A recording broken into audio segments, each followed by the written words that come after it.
welcome. Welcome to the People's House. It's wonderful to have you all here. We are getting to the end of Farmers Night, which breaks my heart. We only have one more performance after tonight's celebration of the written word and the spoken word. I'm Allison Clarkson, along with John Bartholomew and Mary Catherine Stone. We produce Farmers Night, and it is always a pleasure to have you join us. We just actually adjourned from this room. We had the first State of the Union, the State of the National Guard address by our General Knight, which was really terrific, and something my guess is we will repeat every year. So this room is filled and full and busy and vibrant, and it is lovely to continue the day with all of you being here to celebrate poetry.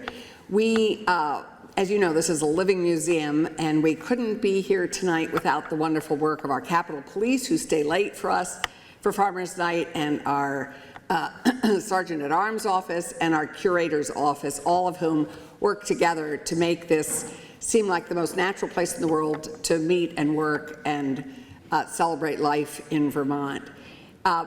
Please join us next week for our last Farmers Night of 2025. And I totally had forgotten what it was, and so John kindly reminded me.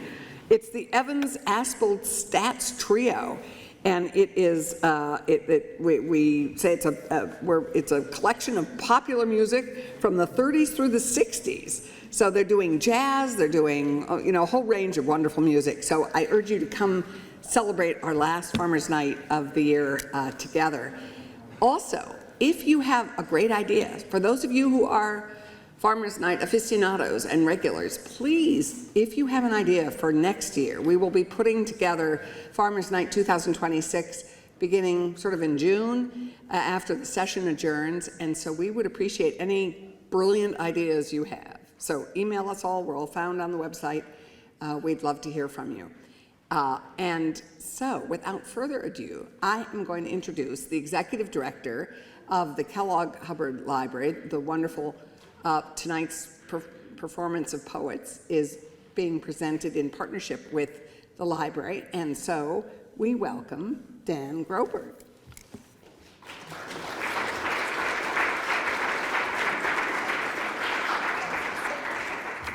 Hi, good evening and welcome again. My name is Dan Groberg. I'm the Executive Director of the Kellogg-Hubbard Library. It's such an honor to welcome you here this evening to our special event, the Laureates 3, as part of Farmers Night. The Kellogg-Hubbard Library is a community hub for lifelong learning.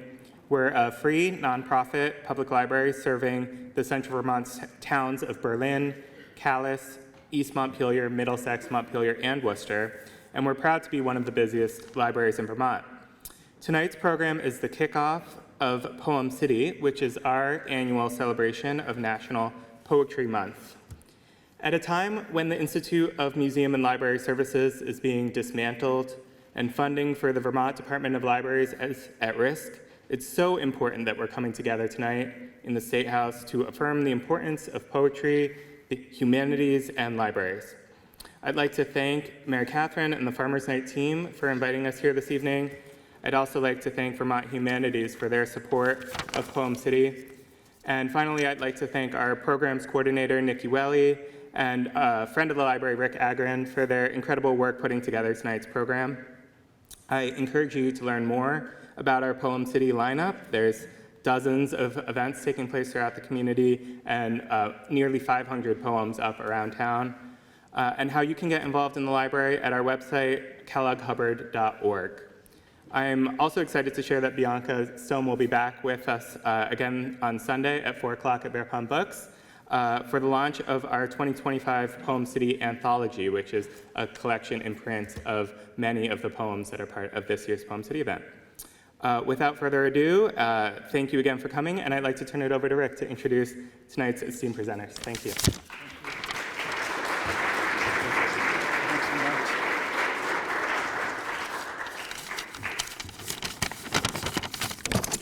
Good evening to the assembled people of the Freedom and Unity State. I've been practicing that line.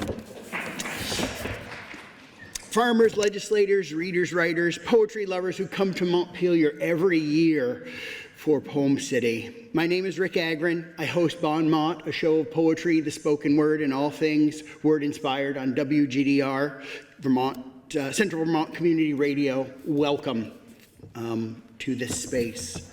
In March 2024, I came to understand that two of my poetry sistren were recently appointed Poets Laureate of Vermont and New Hampshire, respectively, Bianca Stone and Jennifer Militello. It immediately brought to mind the reading 5 years ago, arranged by Rachel Seneschal, who hosted Chard Dignord, Alice Fogel, and Stuart Kessenbaum, former laureates of Northern New England, to read for National Poetry Month, which is celebrating its 29th year this year. Tonight, it brings me great pleasure to introduce a new trio of laureates. Jennifer Militello is New Hampshire's Poet Laureate. She is the author of a forthcoming collection of prose poems, a hybrid collection entitled Identifying the Pathogen. She won a Tupelo Press First Book Award and published with them A Camouflage of Specimens, Body Thesaurus, and Flinch of Song. Her collection, Knock Wood, a memoir in essays, won a 2018 Zank Nonfiction Prize. She currently directs and teaches in the New England College MFA program, of which Chard Dignord, our former Poet Laureate, was founding director. Julia Bozema is Maine's Poet Laureate and Stuart Kessenbaum's immediate torchbearer. She lives off-grid in the mountains of western Maine, where she works as a poet, homesteader, editor, and teacher. Her book of poems, Death Fluorescence, from Sundress Press, comes out in June, joining with her book Midden and book Work by Bloodlight to make a nice trio of collections. Recent honors include a 2024 Poet Laureate Fellowship from the Academy of American Poets and 2 Maine Literary Awards. She taught creative writing at the University of Maine, Farmington, and is director of the Webster Library of Kingfield, Maine. And Bianca Stone is Vermont's Poet Laureate, a Vermont-grown poet and scholar. Her new book, The Near and Distant World, will be out in 2026 from Tin House Press. Her most recent volume, What is Otherwise Infinite, earned a 2022 Vermont Book Award. She co-founded the poetry-based nonprofit Ruth Stone House, where she organizes events, retreats, classes on poetry and poetics. In this room, I have seen Galway Cannell doff his poetry crown for the last time. In this room, I have heard Republicans and Democrats sing Shenandoah in perfect harmony. In this room, I've witnessed Toussaint Saint Negritude call down Yoruba spirits by bass clarinet in celebration of the Northeast Kingdom stars. Tonight, in this room, our poets will share resplendent ways of seeing and being in the world. These women wield art's power to transform the quirky and murky personal into the human universal. I present to you this evening Laureates 3, Jennifer, Julia, and Bianca. Thank you.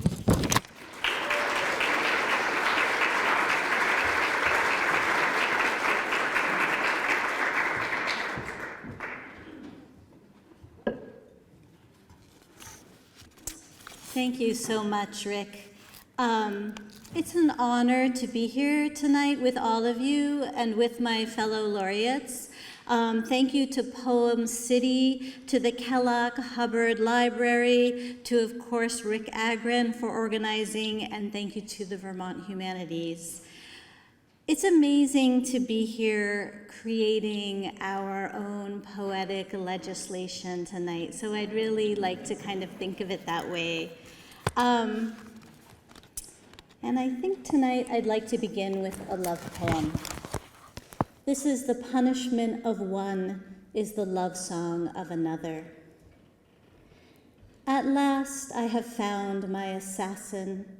At last I have struck gold. When my past hissed with cobras, you let me sleep. When I was falling, you brought the ground closer and made gravity of flowers like a kiss. One body moving is a seduction. One body is a practiced leap. and a parachute unsprung. Only the scalpel knows the passion of blood. We soothe it with cold and sing it to sleep. We leap at the chance to be blistered. We listen and stiffen, we pivot and reap. My rib cage could be a wasp nest built of paper. My hand could be the slip of sand to cross itself, to slake the great unknown. Snow coughs along the windows now and listens differently to the pure. Snow brocades like cotton, prayers like burdens go.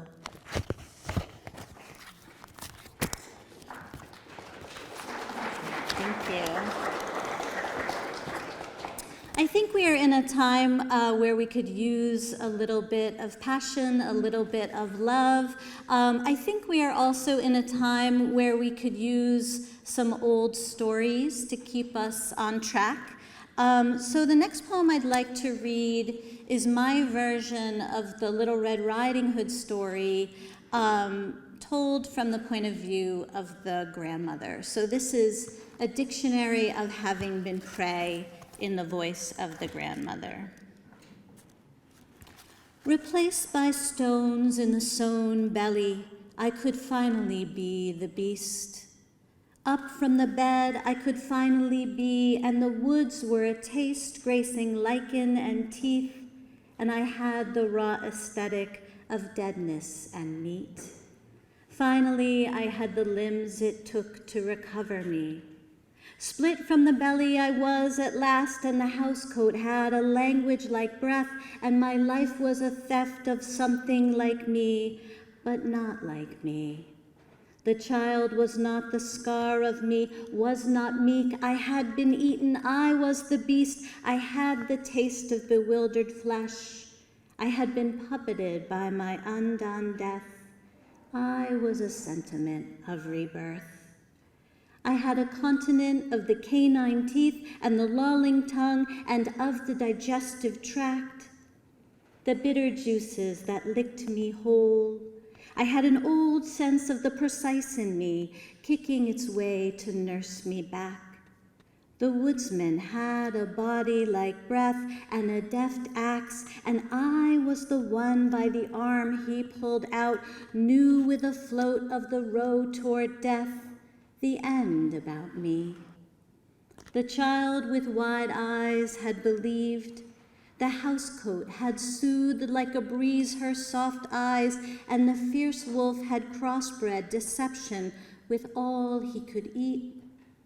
The woodsman, the hunter, one reptile lick, since what is a skin but the fair want inside? The saunter that comes with forgetting the need, since what is the eye but its terrible haunt? As the pupil grew wide to be at the throat and narrowed with desire, the folded hands and the tidy sewn quilts and the quaint kitchens, and I was but a sullen knit, suckled at the hum and grip, mother to the dark rehearsal. I was only a version or test. I went back from the path through the woods, back to a girl I hardly knew, though I moved her hands and said her words, and in my stead a desire to be beast and not beast, as neither can last beyond the feed, a nestling of stones in my lone robe of flesh.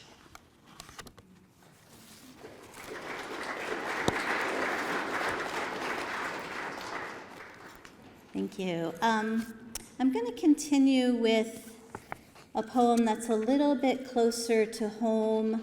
My latest book is a book that deals with family and some of the complexities of family. If you have siblings, you know that sometimes your relationships are great and sometimes they are problematic.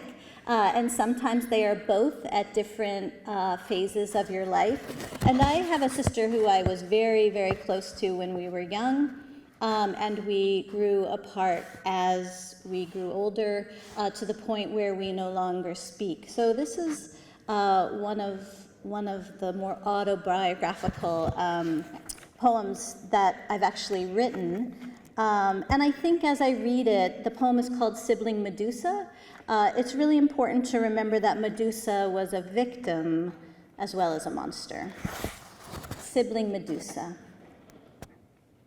In the pictures, the hair snakes all look the same, though I know better. Every snake is a different persona, though all are out for murder.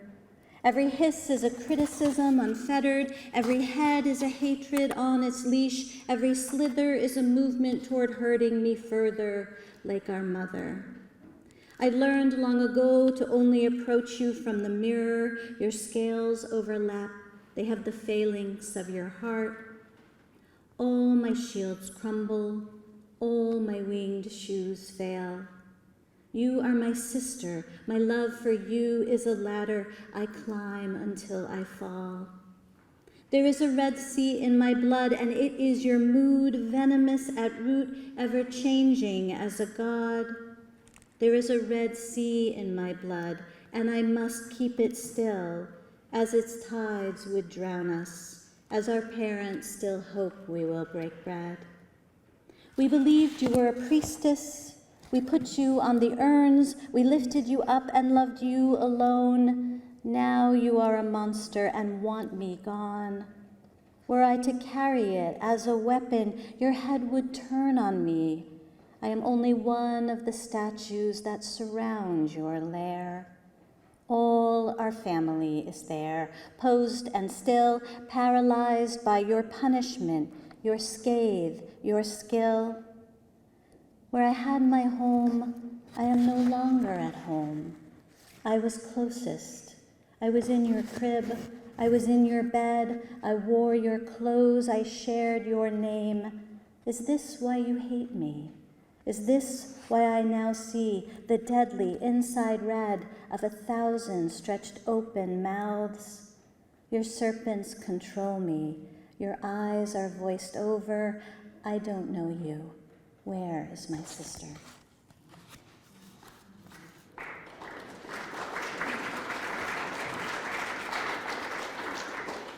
Thank you. So I'm just going to read one other poem from this book, which is a bit of a lighter poem. So up the hill from the college where I teach, there is this incredible used bookstore, which is like a labyrinth, right? One of those used bookstores that has like 3 floors and like little pockets, little nooks. Every time you think you're like at the end of it, there's like another corner and you're like, whoa, there's like 1 million more books. And you look at the building from the outside and you're like, how does this possibly fit this many books? And so whenever I get a chance, it's up this huge hill, so you kind of have to hoof it and you're exhausted, but it's worth it. On one of my visits, I discovered, the area of the dictionaries. And so I found this classical dictionary of the vulgar tongue. And it was basically just a book of insults, like a whole bunch of like old-fashioned insults. And I was like, that's really incredible that they've dedicated an entire dictionary to insulting people. And as someone who's from like kind of a tough love family, I was like, oh, this is kind of fitting. I need to make use of these insults. So I wrote a poem full of these insults, some of which are from the book and some of which I invented, and maybe no one will ever know the difference between the two unless they find this dictionary for themselves. I'm sure it's out there in the world. This is called Tough Love in a Vulgar Tongue. She is baker-legged, a bad bargain, bacon-fed user of the back door. She squints like a bag of nails. She is an admiral of the narrow seas. She is adrift, a spoil sport, a marl, aground. She often goes against the grain. She is angling for farthings. She is full of emptiness, a fumbler, funky, a fussock, what a gill-flirt, what a rum-dubber. Gimlet-eyed with thingamabobs, she squeaks in the gizzard, she steals goods for sale. She is humdrum, hubcapped, impure, she would no sooner hush the cull than murder the fellow. She's a hussy, a hizzy, she's got the blue devils, loafing as a couple of inkle weavers, like an owl in an ivy bush, cesspool needing to be pumped. A girl with 2 black eyes, chattering like a magpie, pulling off her boots. Who could know what to do? She is a jingle brains, a jackhammer, a Jason's fleece, is even left-handed. Pug-nosed, pudding-sleeved, purse-proud puzzle text, pupil-monger, quail-pipe, quack-solver, queer cove, rabbit-catcher, ramsackle, rascal scouring the streets, more brawn than brains. Timber-toe, tickle-pitcher, tow-row, nimble-tongued, unlicked cup, unrigged, untrussed, whining whittler, whistle-belly, whippersnapper, wiseacre, wolf in the stomach, word pecker, zigzag or zany, zad only a mother could love.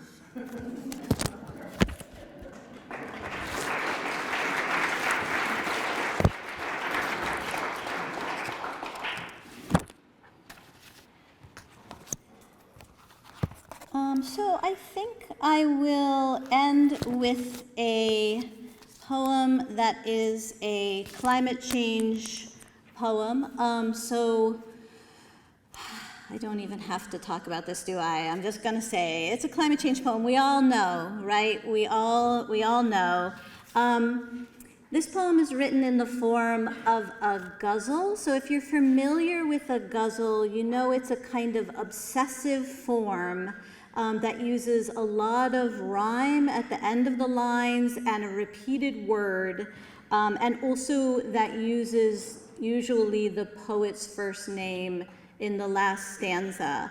But when I started to write this poem, I realized that what I needed was not just a ghazal, I needed an endangered ghazal, both because the subject matter was endangered, but also because the kind of desperation and fury that started to erupt as I wrote this poem just built and built and built. The other thing about this poem is that it has a telegram built into it, in that its repeated word is the word stop.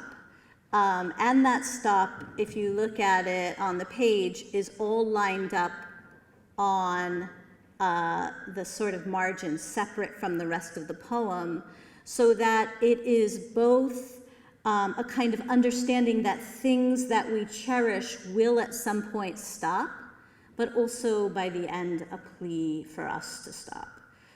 So this is Endangered Ghazal with Telegram and Natural World. How many sidewalks with hardly a crack stop grasses in their tracks? How many reefs along wrecks stop recovering once bleached?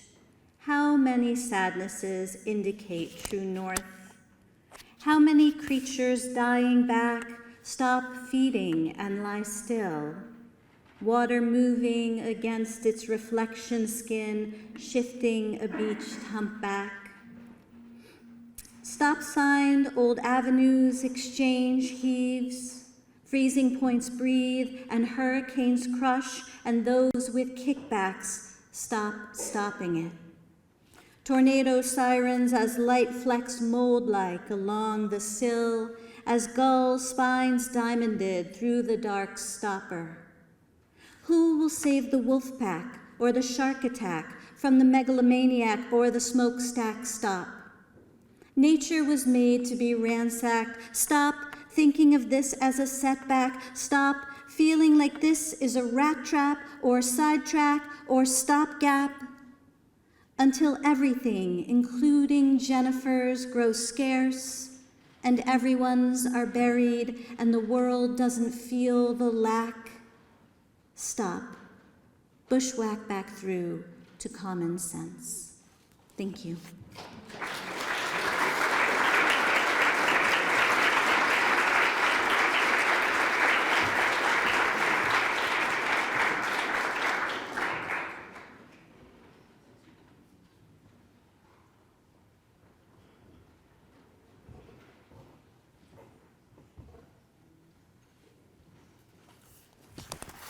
Hi, good evening. It's so lovely to be here.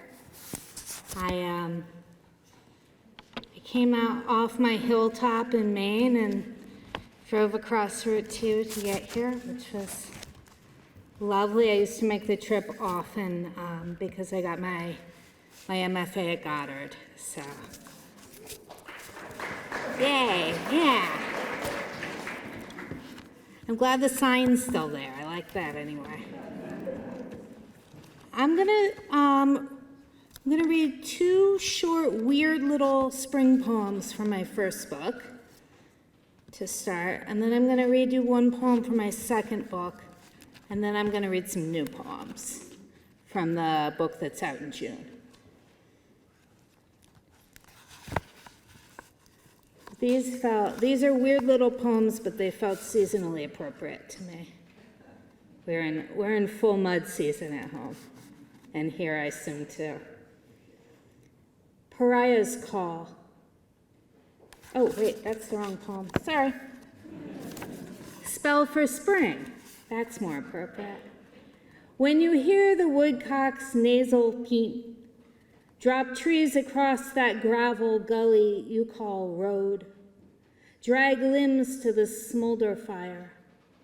Your land swells now with peels, grinds, shells, as sweet as condemnation, sin. The cat fetches you a flying squirrel, half carcass on the front porch seeping rain. In the path you will find a long green hairpin with a glass jewel for an eye. Now the ground burbles song over your boots. Come closer. A cluster fly drowns in the sap pail. Now you will crave the taste of dirt under your fingernails, in your teeth, throat. You will learn to swallow your hands.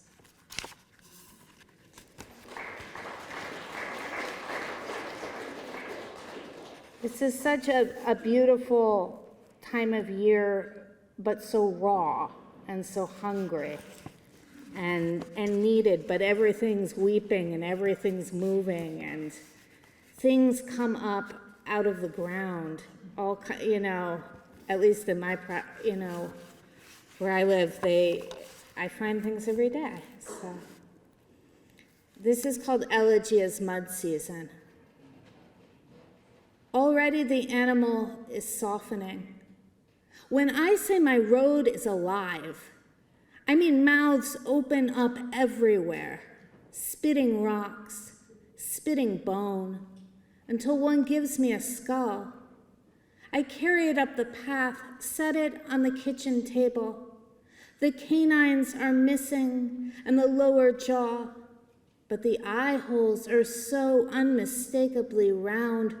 We say house cat. Give it a name.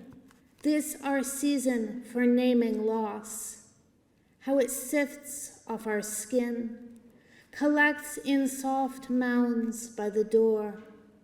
How it follows us everywhere, even into bed where it sloughs the space between us, grimed hollow, parting our bodies in darkness warm enough for a single yellow blade of grass to grow.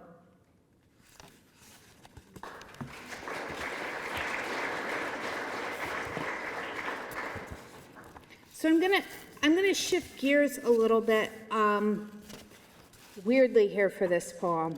This may feel a little out of place. My second book, Midden, is a book of poems about the state of Maine's 1912 eviction of an interracial community from their island home on Malaga Island. There were 47 people living there, and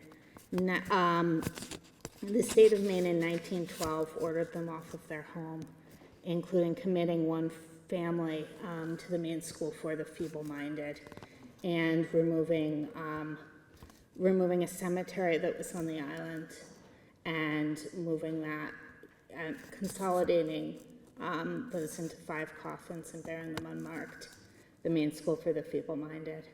So this is an erasure of a group of people, and for 100 years, nobody in the state acknowledged this. And I wrote a book of poems about it, and I do want to read one because what I learned from writing a book about history is that when you write a book about history, you end up writing a book about the present, because it's always erasing and repeating itself. And also that when you love a place, you have to acknowledge its terrible histories as well.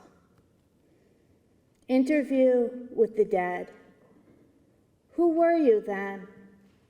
And instantly the tongue becomes the prism of fracture, land of washed green light, ferns, wild hops, hemlock, lichen skinning the granite outcrops.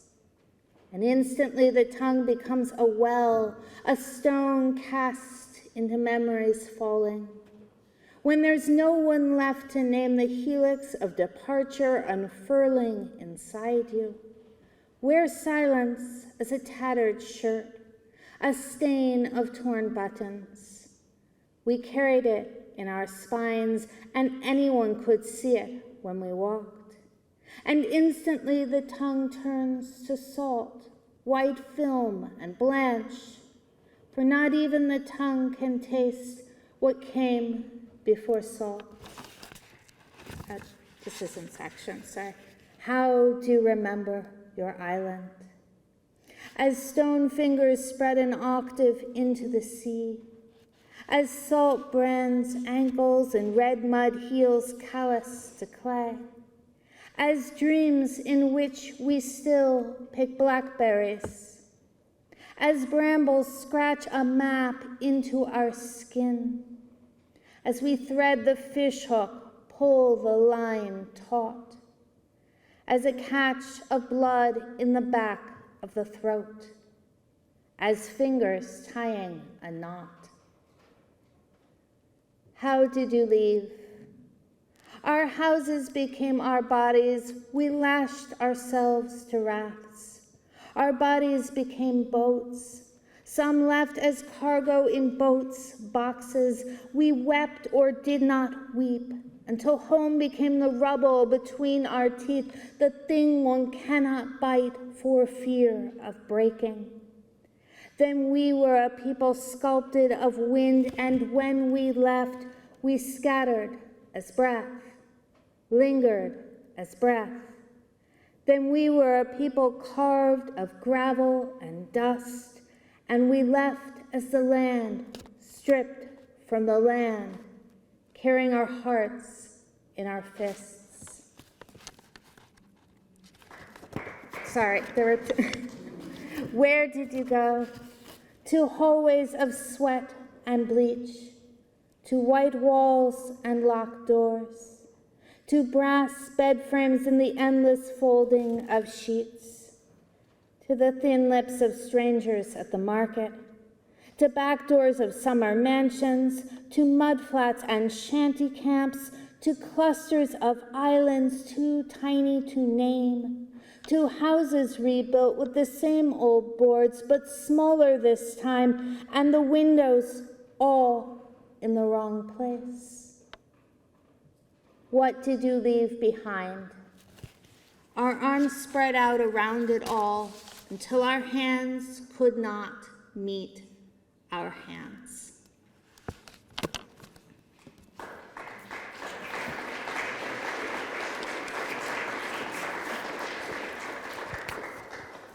So one of the things that I thought about a lot in researching that story and that history and writing about it was the way that silences, the way that traumas are passed through generations, often in the form of silences.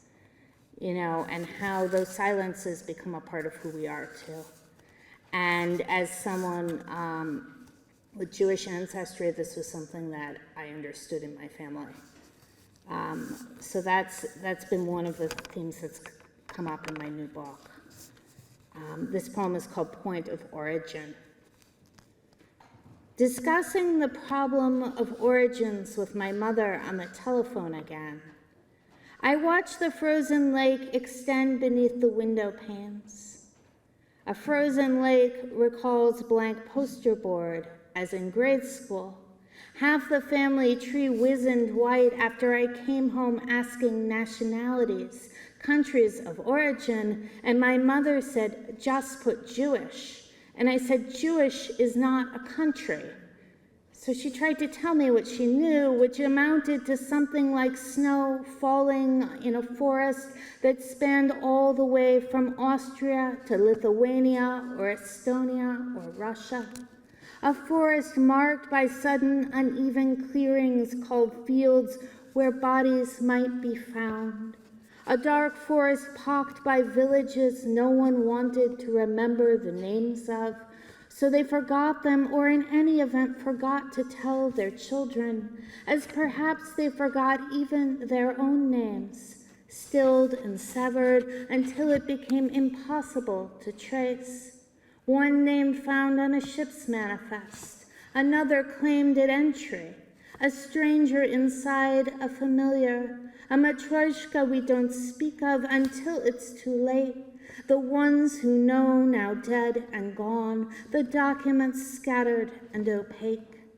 On the phone, my mother speaks of research, suggests a distant relative who might know more. But like the crusted snow that coats this lake, erasure has become a skin.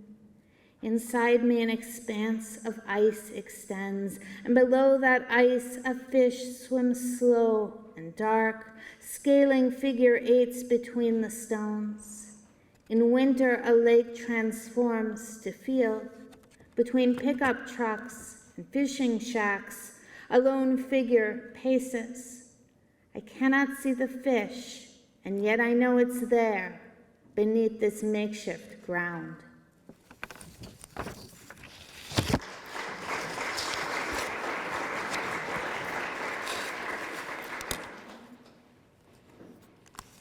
So this one, this is thinking about the relationship that I have to the 86 acres of woods that I live on, which was another thing I thought a lot about, how a piece of, how a place can become such a deep part of your identity.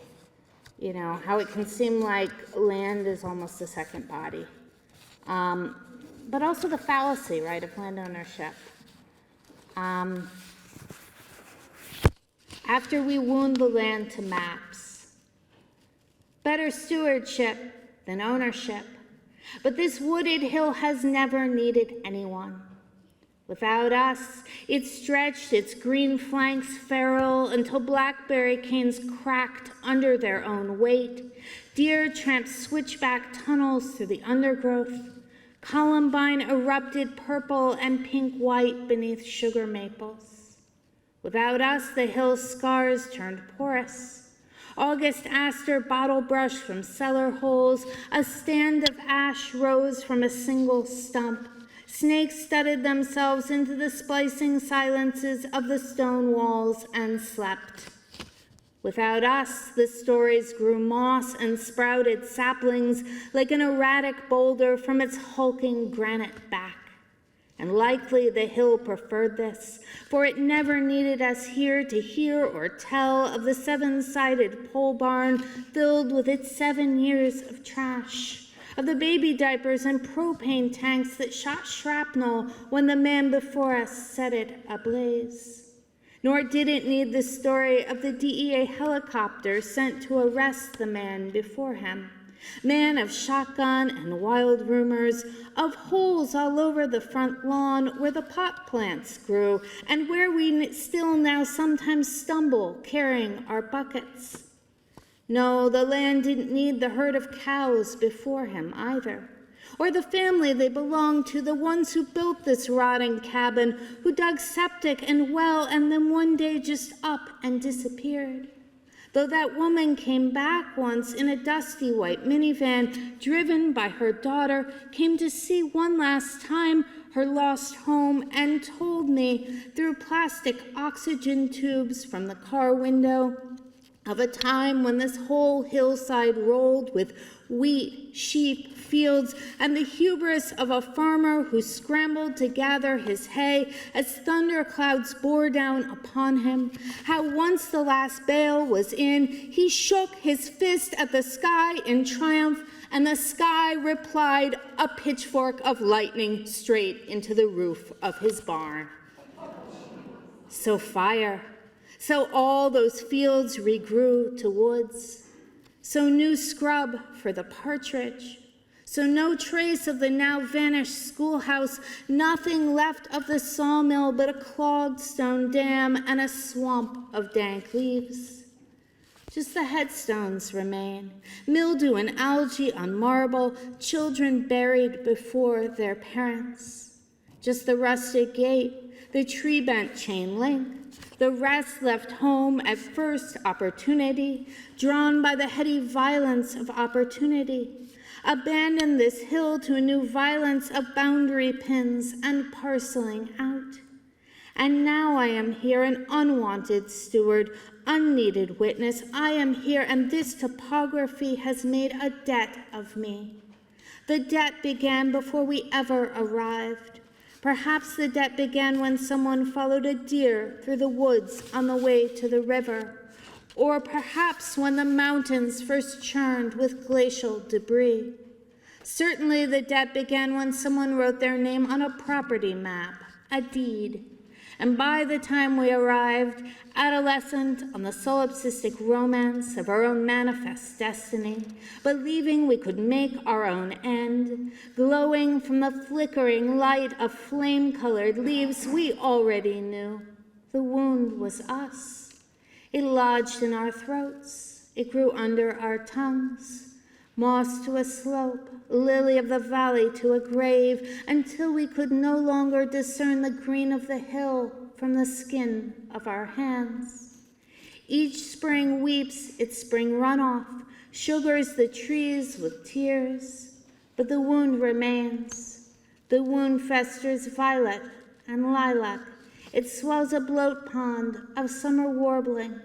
It lacerates a hot fist of fall color with the urgency of an extinction burst. And yet, the land lumbers on, its low dirge of survival and pine pitch stitching us, lichen to lesion, light to ligament, rock to rib.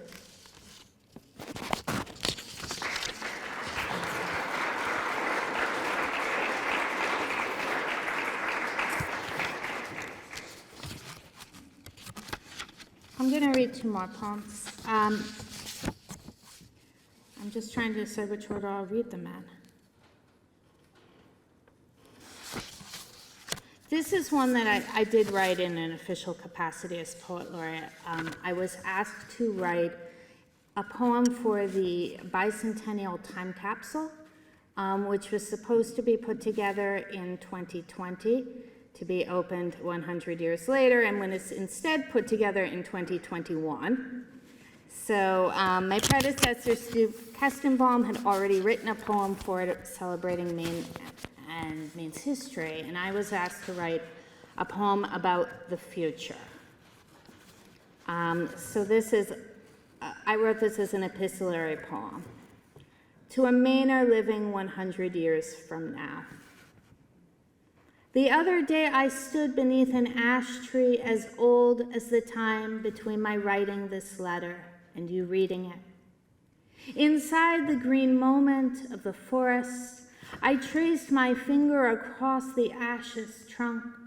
Grooved bark staggered like vertebrae. A deer bent back to listen, quiet flanks reddening the stillness before crouch became bolt. And it leapt into a lattice of blackberry cane and brush. Tell me, unknown friend, What has dissipated from our home, and what remains? Does it still snow hard enough to swallow your footsteps in light? Do you drink sap each spring, boil your sorrow into new waft and gold? We lived here at the edge of the old rituals, lived there until we could not discern our hope from our fear. Wildfire smoke smeared a low brow of bruise, a language written in billowing keloids and contrails, vanishing welts of vapor. Are you still repeating our same old violences, or have you learned new ones? Can you wring a chicken's neck with your hands, twist and pull the throat in unison as my grandmother's grandmother did, and I do now?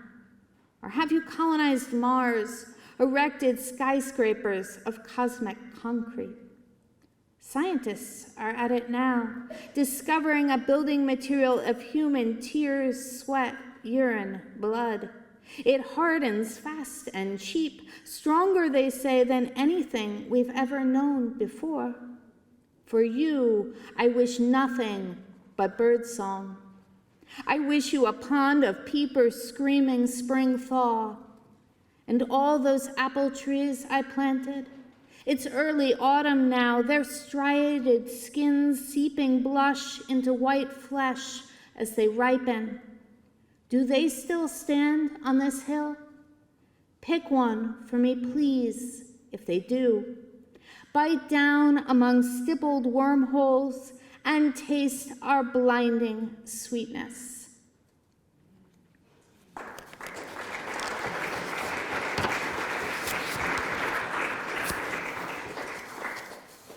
So I'm gonna end with this poem, which began by watching a YouTube video of a professional violinist receiving brain surgery while she was playing her violin, which was an incredible video. And it turned into a poem about why we need art in challenging times. What will you do at the end of the world? When I watch the video where the violinist plays as surgeons cut the cancer from her brain, my first impulse is to descend into metaphor, to imagine the plaintive cry of her violin as a singular silvery thread that leads the surgeons sublimely, tremulously through the Minotaur's maze so they can extract the tumor abutting the lobe that controls her left hand, so they can navigate the fleshy labyrinthine folds and electric shocks that make a human mind.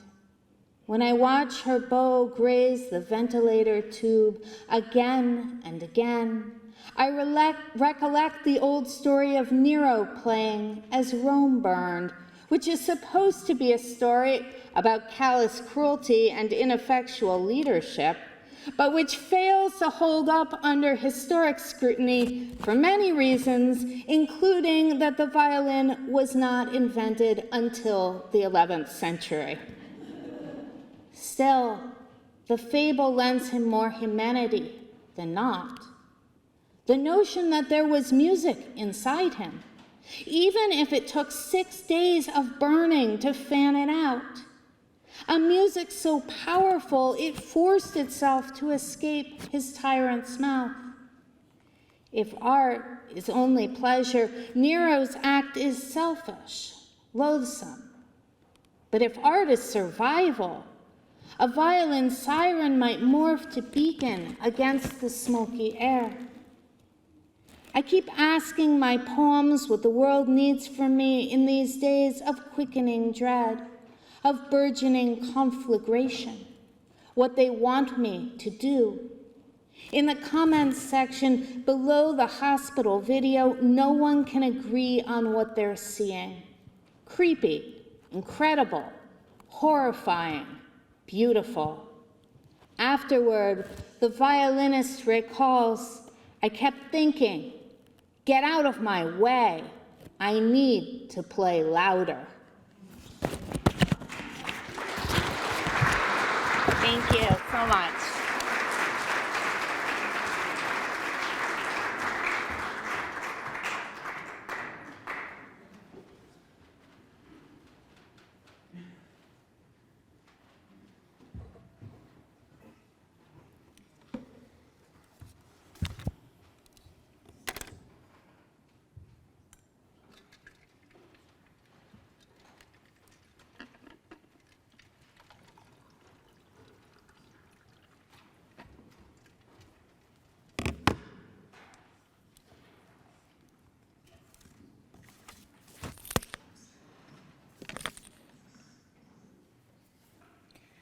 Old bio in snow.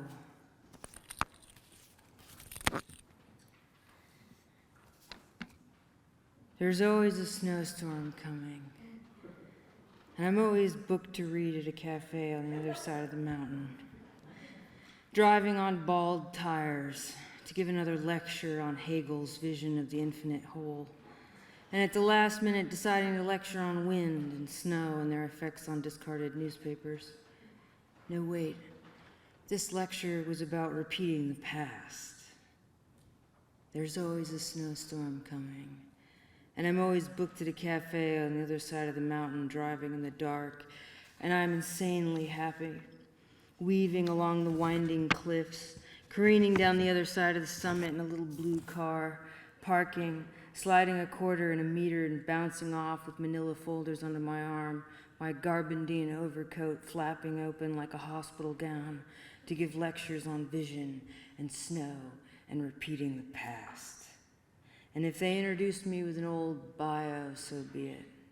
No need to mention the latest gummy linguistic situation in words, or my recent award for laying on the rug and staring at the lacy, vacant spider webs in the petticoats of a glass cupboard. No, forget the laurels. What matters tonight is time and blizzards and saving on your next purchase with a coupon from your unconscious. Now, snow. That form of water which haunts. It follows you indoors in obedience to air until it feels fire. Then it looks for a place to lay down with fire, to then elope with earth, to move slowly to the sea. I just thought I knew something, and light was pouring through me onto the floor. But everything shifts one moment to the next and leaves a dark stain where it was. I remember something, and then panic sets in. A metaphor no longer holds like it used to. I master no single existence in the past, yet here I am, still with my name and my mutant face. It's not real, they say, the past, even if an ember is burning holes clean through. Cherries dropped from the tips of cigarettes fallen many, many years ago, back before they put phones in pockets, and people wrote the numbers all over the stairwells, and no one stopped reading a book to take a picture of one of its pages. Ridiculous. Instead, there were long, uninterrupted hours of reading and smoking and crying. Your own eyes wept, as they do now, though looking back, you're not even sure who was weeping and who was watching the weeping. Time is also about waiting for an almost imperceptible change in a single tear. A mother's textured silence, disturbed neighborhood kids coming together in the woods to echo their own households. It's never really about the why in crying, is it? I mean, in terms of narrative, it just comes, resembling meaning, like an old bio resembling snow, and holding in your mind the object of a spruce tree, at whose base a kitten is buried wrapped in a tea towel. And everywhere there is a white soil coming, carried sideways by wind and down by gravity, a pale inflection on its many cold lips And it doesn't need to know where it came from, to know it is part of the whole, and it is snow, and it falls on your face and ends.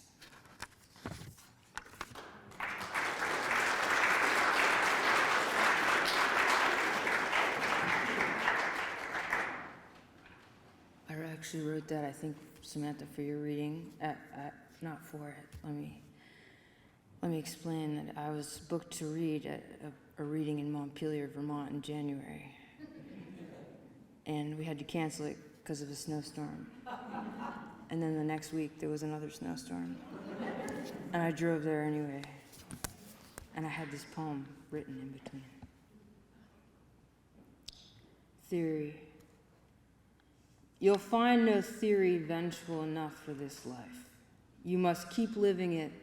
The greatest revenge is the unprovable work, employed barefoot in the grass, aimless.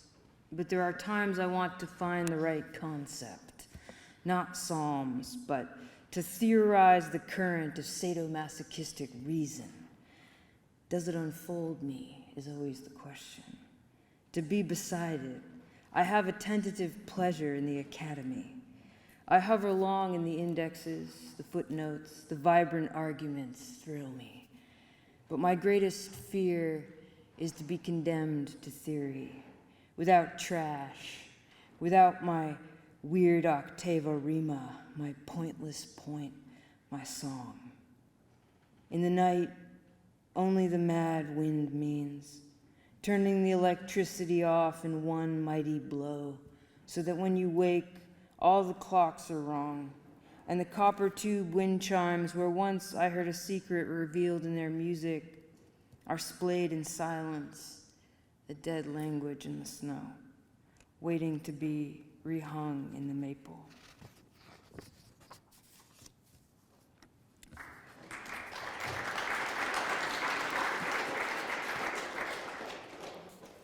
What's poetry like? Poets play the winter tarantella, making love in the midnight hours, on a white iron bed like a dog skeleton, distinguishing the essential and unessential moment shared between ordinary lunatics, and screaming over a bird in an apple tree until an elegy must be written to resuscitate the relation. Those who look toward the depleted wildlife of neighborhoods with tragic relish, to see somehow ourselves disappearing about ourselves. Once in New York City years ago, the internet technician finally arrived. His teenage apprentice stood in my living room over a Transtromer book, and he said it looked kind of cool, and he wanted to know what it was. Poetry, I said. What's poetry like, he asked.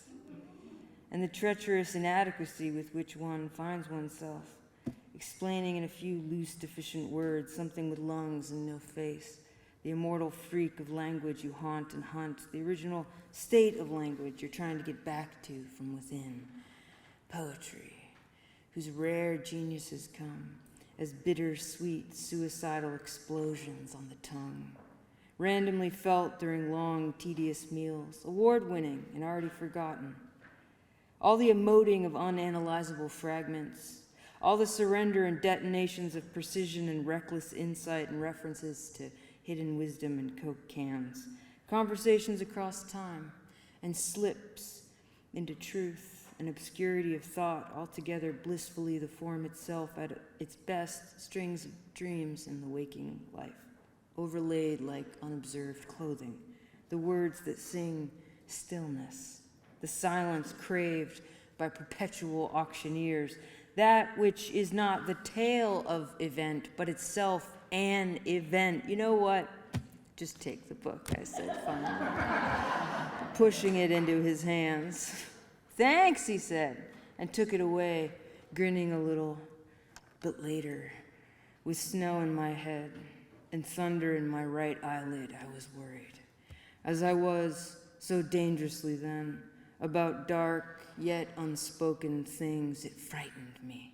That shiny black and white book wafting around New York City in the back of a Time Warner cable van, waiting to be opened, waiting to torment him, thinking of it changing his life.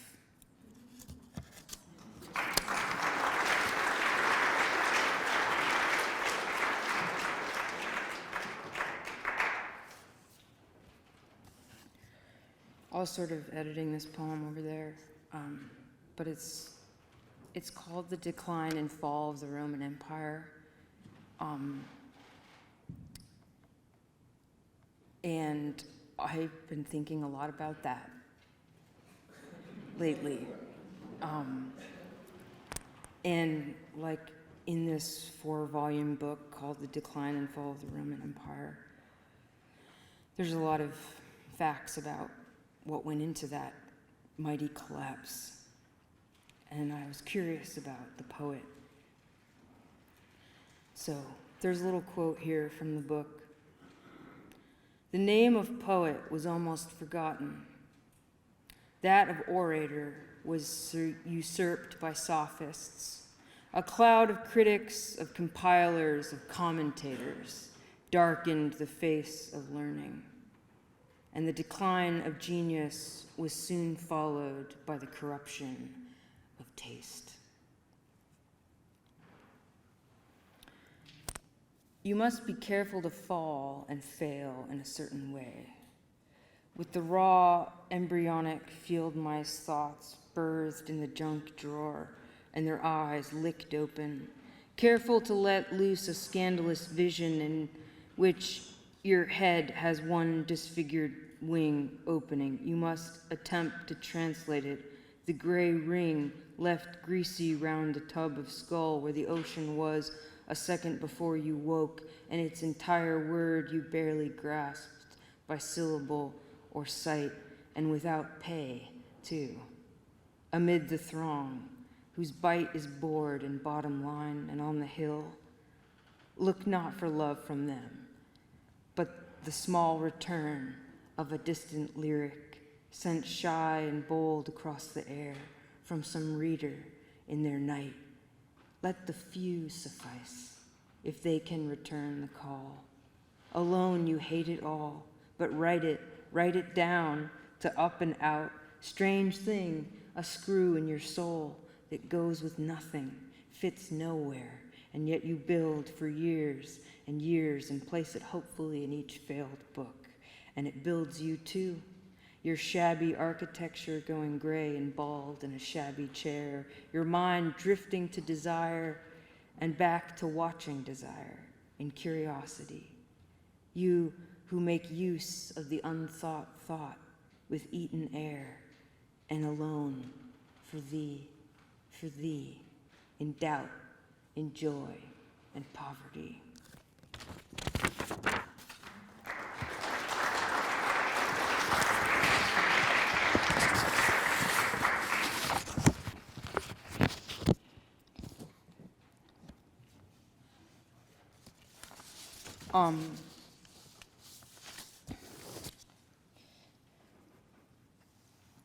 The circuitous path towards inertia.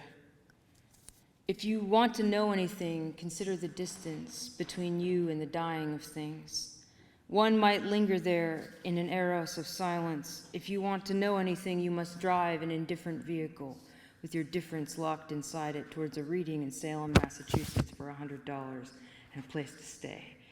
Your daughter makes 2 bottle caps wander her lap in the back seat. She names them each, and you both sing a song you've played all September, a piano and a woman's dusky voice in regret and love. She sings, moving you, in a held agreement that music cannot be possessed, though it takes over the whole body with a song of self-destruction, which is its own specific pleasure and eroded deja vu. You are moving fast on a road winding through the mountains of Vermont in heavy traffic, as if towards the same goal. Freud's death instinct, no doubt. How he said what we desire most of all is to return to an old state of things, the first stony, lifeless form we held, how we live merely a circuitous path towards inertia, on a road distinctly repeating itself on all sides, as this one, with the vertical green slopes and bowed ferns, a green waterfall hiding the ground that is thick with sunk fronds and tiny rinds of insects, the layers of what was once the incessant clinging and letting go. You're happy. You're moving with your child towards a room full of willing people, for language drew you out onto the back roads and through the mountains, heavy with cars. But at the big turn where the signal drops, 2 turkey vultures are crouched in the lane, pulling on the meat of some run-down animal. And you remember something about the original angels having 6 wings, 2 to cover their feet, 2 their faces, and 2 for flight itself, carrying, no doubt, important messages for the silent God, while their cries of jubilation were terrible, and their strange ways were performances of paraplegia, blindness, and deference, since it was known, too, they had names, and they strode between men and God, and their wings were riddled with opened eyes. And you remember how little you carried messages for yourself, and for so long lived as ambassador to someone else's pleasure and suffering, until it became your own. And 2, you would pretend to know the notes on the clarinet in school band, and just let random sound come out and be drowned around you, hoping to be overlooked by a conductor, and how you'd stay like that, closing your eyes, pretending to be swept up into the notes until you really were, the reed in your mouth becoming the same fever as your mouth. The gaze of a vulture is a downward gaze. It rises like the earth itself, slow and heavy and dark, a corpse assimilating within it. It's back to you. You think if you had seen its face, you would have seen fire there, and you would have had to stand it. The wing bones hunched like someone trench-coated upon whom heavy rain is falling, the deep brown of its feathered form. How intensified it becomes as it moves to get up like a pregnant woman, picking up a toy off the floor. And the car before you clips it, and it reels sideways and falls trembling, undifferentiated, ironic, dead, no shadow but itself. And you drive on.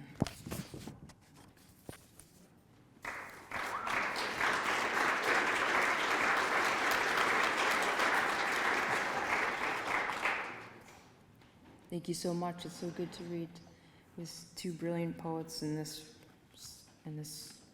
strange palace. Thank you so much for having me, Rick, for your beautiful intros. Writing conference, somehow, yes. It was too dark. It was too dark to see the lake. Now go write 20 sentences about the lake. I fell asleep dreaming of the flood again, waking to a little broom sweeping tears over my face. I was being led to the podium to give a speech. I was being given my final meal. I was eating my croissant at a discreet window, and I felt for the first time blameless for being born and contemplating suicide by black sunflower, by red bathrobe belts, by sky. But it is necessary to die each day, each moment. Prepare, that's my advice. I ask you now, audience of 1 billion board conference members, why does the most prosaic statements come to us when we are at the most interesting part of the execution? When I say the word forgiveness, what do you think of? The Federal Loan Department? Or the insomniatic patient consumed by the grisly possibility of her own success? Now go write 20 more lines about the beauty of this world.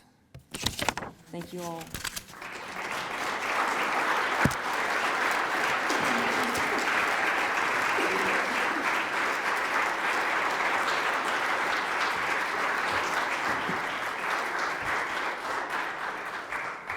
Thank you. One more big round of applause for our 3 inspiring poets.